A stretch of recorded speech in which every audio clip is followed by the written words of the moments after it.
Hi guys, it's Willow here, and I just wanted to do a little video of the smoke that we have going on from the forest fires. I don't know if you can see that, but there is a very faint outline of a mountain there. That mountain obviously is usually, easily visible. I'll pan over here to these mountains too. I don't know if you can see, but that little hump there is another mountain, and it's crazy. The smoke has almost completely blotted it out. We have massive forest fires going on in British Columbia. There are also fires going on in Saskatchewan, and there's my little Plutonic pond garden. Hello, garden. But you can see it's crazy. This is the worst I've seen the smoke. It smells like smoke. It smells like someone's been burning out here. Like I said, yeah, there's forest fires going on. Oh, there's a nice little feather. There's forest fires going on in British Columbia, Alberta, and Saskatchewan, and pretty much the whole western part of Canada is choked with smoke right now. And so, of course, this brings up the idea that, we've been blanketed with Fukushima fallout in this area. Well, all over North America, really. And so one thing that comes up with the air quality issues is the liberation or redistribution of radioactive isotopes and particles, because when the trees kind of burn up, where does that go? Where does that fallout go? I think that's, it has to be a main concern these days, unfortunately, when we're talking about air control, is air quality issues. These are definitely causing air quality issues, but you also we have to be thinking in this whole new kind of mindset, really, and that's something that should definitely be monitored. But unfortunately, we can't trust our official bodies, our official channels to tell us the truth about it. We have sort of establishment scientists being funded to do some testing and finding Fukushima fallout in water, in the ocean water, and also in food. But then they are, telling us that, these levels are low enough that it's harmless. This isn't going to cause any problems. They can't say that. They cannot absolutely say that. Because ultimately there is no safe level of man-made radioactive isotopes that is safe to ingest or breathe in. Let's just put it that way. There's no real safe level of radiation to be around, and in particular internal sources, so sources that we've ingested that are then in our bodies for good. The official line is very much placating and downplaying and making everything seem like,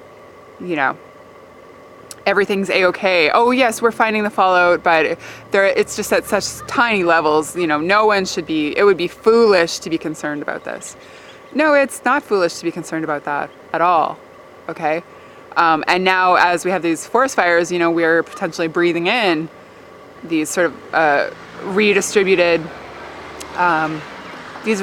isotopes. And see if I can get a shot of the sun up there.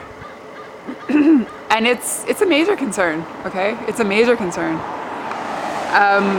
There is no scientific consensus that low-level radiation is harmless, okay? And these establishment scientists are putting it forth as if it is scientific consensus, as if everyone agrees.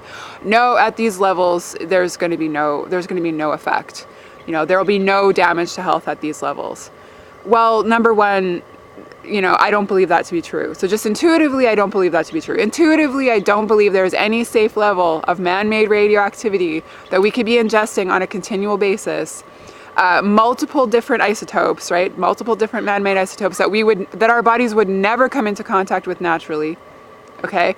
Continually, so continual doses coming through our food, coming through our water, coming through wine, coming through the air that we breathe. I just don't believe that these scientists can make these claims. And that's what they're claiming, okay? So even when they're finding the fallout, they're just downplaying the fallout.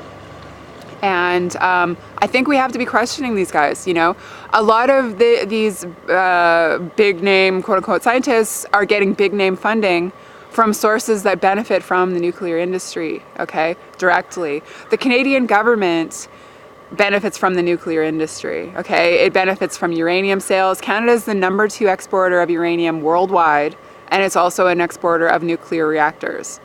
The uranium primarily comes from Saskatchewan, my home province.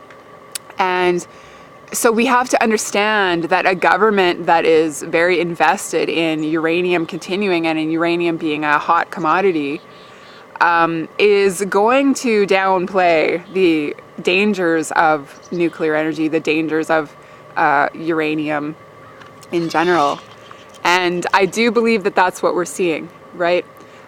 We have universities, we have sort of university level science that's being funded by the Canadian government, okay?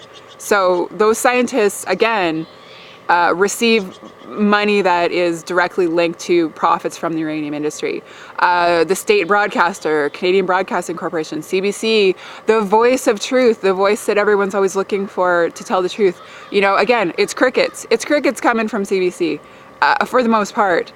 A little bit of watered down, half-assed coverage here and there. Throw up a couple, again, quote-unquote, official experts to tell us everything's okay. That's the extent of the coverage that's going on. And again, the Canadian Broadcasting Corporation receives funding from the Canadian government, which receives profits from the uranium industry. So, unfortunately, people have been trained to look to the officials, the authorities, the quote-unquote experts on this situation. But unfortunately, those people are all part of a cover-up. Okay, they're all part of a downplaying of Fukushima and the very real dangers of Fukushima fallout and the constant exposure to these multiple man-made radioactive isotopes that are entering our bodies and are then being uptook into our bodies like minerals. Okay, because these radioactive isotopes sort of mimic minerals that our bodies would use: iron, calcium, iodine, things of this nature. They're coming into our body. Potassium. They're coming into our bodies, and they're being kind of absorbed into our bodies. And I don't believe that any of these incredibly arrogant scientists can make the claim that has no effect, and that will have no effect over the long term. They just don't know that, and I don't believe that to be the truth. Okay? Again, intuitively, people understand that they don't want to be eating man-made radioactive isotopes at any level, right? Intuitively, people would reject radioactively contaminated food. That's just something that people would do, okay? And that's why these scientists, these establishment scientists and sort of the establishment media mouthpieces have to work so hard to get their shtick across that this is all completely harmless and we're all being silly by even worrying about it. Because it goes against people's natural intuition and natural sense of what's safe and what isn't safe. You know what I mean?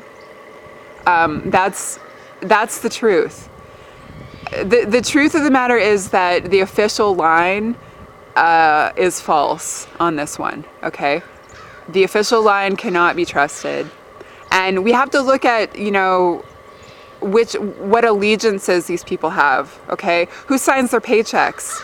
Who signs the paychecks of the people who are signing their paychecks? Follow the money trail, right? Follow the allegiances. Follow the general mindset that the person has, okay?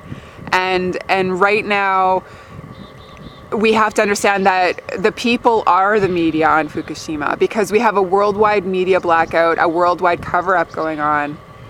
Any coverage that does make it onto the mainstream channels is downplaying information, is information that is telling us, this is totally harmless, everything's a-okay. We're perplexed at why the Pacific Ocean ecosystem is collapsing right now. We're just stumped. We have no idea why these, multiple species are dying when radioactively contaminated water is flowing into the Pacific on a daily basis in the realm of at least 400 tons of radioactively contaminated water. That's what's been admitted to. So the real numbers would probably be much scarier, right? We have to be seeing through this stuff, okay? And we have to be doing our own research, doing our own writing, doing our own, videos, and scrapping this together. We just did a Fukushima tweet storm yesterday, and it was really great. We didn't have a breakthrough to the general tweeting public like I had, kind of naively hoped. But it was really great to have a team effort, getting this information out. And, it was just a nice, solidarity exercise. So anyway, the reason I am doing this video is just to kind of put this out on the map. I know there's huge fires going on in California right now as well. There's a lot of evidence that they are being intentionally started, and they're not natural fires, so to speak. That, I don't know about that. That would certainly not surprise me at this point. But, these are the kinds of things we have to be understanding and be aware of, is the fact that, we're in a new normal now as far as this goes. And we're having to come to an understanding of our new normal on our own, but also together, okay? So, I just want to let people know that there are many, many, many people who are deeply passionate and deeply concerned about Fukushima, and we're deeply passionate and concerned about getting to the truth about Fukushima and cutting through, kind of the crap and the lies and the manipulations and the downplaying that's going on. So I would encourage everyone to tap into independent research, the independent research that has been done. Do your own digging, right? Put two and two together on your own. Don't wait for Fox News to do it for you, or CNN to do it for you, or CBC to do it for you, or BBC to do it for you, because ultimately they're not going to do that for you, okay? The real truth comes out scrap by scrap, bit by bit, piece of information that just kind of hits you in the gut, just where you're just like, wow, it's scrapping those little bits together, and then putting the whole picture together, as a group of people who are concerned about this issue. That's really what's going to turn the tide on this one.